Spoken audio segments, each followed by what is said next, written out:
पशुपालन कैबिनेट मंत्री जोरावर राम कुमावत पहुंचे समदड़ी क्षेत्र के दौरे पर। साथियों नमस्कार, आप देख रहे हैं अब तक न्यूज़। मैं आपका साथी राजेश भाटी। लोकसभा चुनाव को लेकर बाड़मेर जैसलमेर बलोत्रा की सीट हॉट बनती जा रही है और सीट को लेकर त्रिकोण के मुकाबला है। त्रिकोणीय मुकाबले के अंदर भाजपा प्रत्याशी कैलाश चौधरी के समर्थन को लेकर, उनको विजय बनाने को लेकर भाजपा के कैबिनेट मंत्री जोरावर राम कुमावत यहाँ समदड़ी पहुँचे और उन्होंने विभिन्न जगह बैठकें भी ली। तो उन्होंने श्रिया देवी मंदिर के अंदर भी बैठक ली और बैठक में शामिल हुए। उन्होंने मजबूती के साथ भाजपा के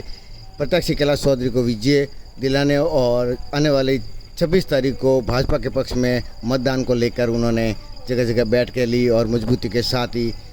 भारतीय जनता पार्टी की राजस्थान की 25 सीटें अब की बार मोदी सरकार के झोली में जाएगी, जिसको लेकर उन्होंने बातचीत में कहा कि राजस्थान उत्साह और उमंग के साथ में है और 25 सीटें राजस्थान की भारतीय जनता पार्टी के पक्ष में रहेगी और वो बड़ी ऐतिहासिक जीत के साथ में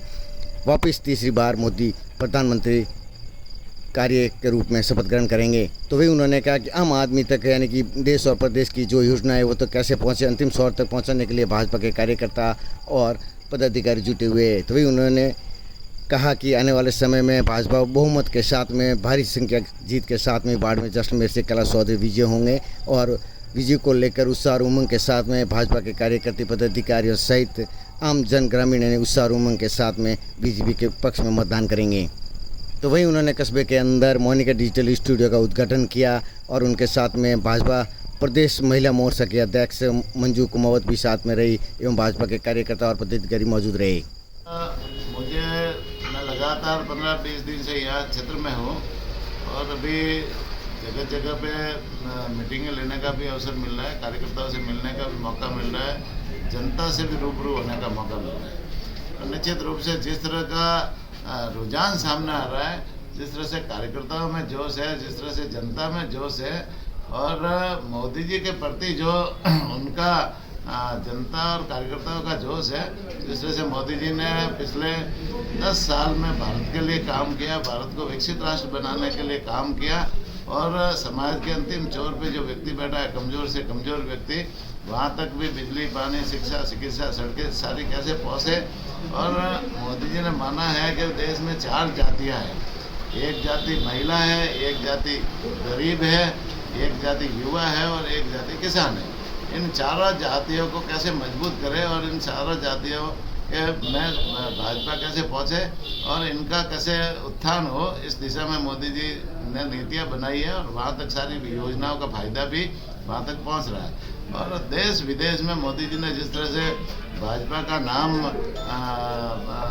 रोशन करने का काम किया, देश विदेश में जिस तरह से देश का नाम रोशन करने का काम किया, भारत की ताकत बढ़ाने का काम किया, भारत को 5वीं आर्थिक महाशक्ति बनाने का काम किया, राम जी के मंदिर का जो निर्माण कार्य हुआ और धारा 370 हटी, 3 तलाक बिल आए और महिला सशक्तिकरण के बिल आए। इस तरह से बहुत सारे जो डिसीजन हुए वो देश हित के निर्णय हुए। इससे लोगों में और जनता में ज़बरदस्त उत्साह है, कार्यकर्ताओं में भी ज़बरदस्त उत्साह है और आने वाले चुनावों में निश्चित रूप से यहाँ लोकसभा सीट हम बाड़मेर भी भारी वोटों से जीतेंगे और राजस्थान की 25 सीटें हम जीतेंगे। और हमारा जो संकल्प है, मोदी जी का संकल्प है 370 प्लस 400 पार, तो 400 पार के विजन को हम 400 से भी ज़्यादा सीटें देश जीत करके मोदी जी को तीसरी बार प्रधानमंत्री बनेंगे, ये निश्चित। सर, रविंद्र सिंह भाटी जो भारतीय जनता पार्टी की अपनी नीति है और पार्टी अपनी नीति के ऊपर चलती है और निर्दलीय के हिसाब से चले और पार्टी का विजन है कि हम सभी वर्गों तक पहुँचे, जो जितना भी जाति वर्ग है वहाँ तक पार्टी के पहुँचने के पहले से ही नीति है और सभी वर्गों तक हम पहुँचने का प्रयास कर रहे हैं और सभी अलग अलग जो प्रचारक है उनको अलग अलग जिम्मेदारी है भाई, सब अपने अपने राजनीतिक क्षेत्र में सभी जगह पहुँचेंगे,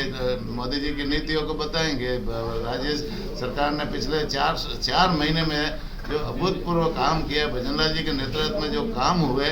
और हमारे जो संकल्प पत्र थे, संकल्प पत्र के 42% वादे हमने पिछले 3-4 महीने में पूरे कर दिया। कांग्रेस ने पिछली सरकार ने 5 साल रही, लेकिन संकल्प पत्र में जो वादे थे वो 50% भी 5 साल में पूरे नहीं कर पाई और झूठ बोल करके पिछली बार वो कांग्रेस सत्ता में आ गई थी, लेकिन अब जनता समझने वाली है झूठों के वादे में लोग आने वाले नहीं हैं। और निश्चित रूप से मोदी जी के विजन को लेकर के जनता भी आश्वस्त है, कार्यकर्ताओं में भी विश्वास है और आने वाले चुनावों में भाजपा प्रचंड बहुमत के साथ में जीत कर सरकार बनाएगी। सर, भाजपा से ये रविंदर सिंह भाटी लेकिन अभी निर्दलीय लड़ रहे हैं, क्या कारण रहा कि उनको नहीं मना पाई पार्टी? बाकी प्रयत्न खूब सारे किए गए। अभी जैसे भारतीय जनता पार्टी की विचारधारा और मोदी जी की विचारधारा और नीतियों के ऊपर जिसको विश्वास है वो भारतीय जनता पार्टी में आ रहे हैं। कांग्रेस छोड़ करके हजारों की संख्या में भारतीय जनता पार्टी में लोग आ रहे हैं। दूसरी पार्टियां भी छोड़ कर आ रहे हैं। जिनको राष्ट्र के ऊपर विश्वास है, मोदी जी के ऊपर विश्वास है और राष्ट्र निर्माण में विश्वास है, विकसित भारत बनाने के में विश्वास है, वो लोग पार्टी में आ रहे हैं और पार्टी की नीतियों के साथ में जुड़ रहे हैं। रविंद्र सिंह जी का भी स्वागत है, वो आते तो उनको मना थोड़ी था, उनके लिए द्वार खुले थे, लेकिन उन्होंने खुद ही अपने द्वार बंद किए, खुद ही अलग दिशा में चले। तो पार्टी की नीतियों में विश्वास करने वाले पार्टी के साथ है, दूसरी नीतियों में विश्वास करने वाले वो अपना काम करेंगे।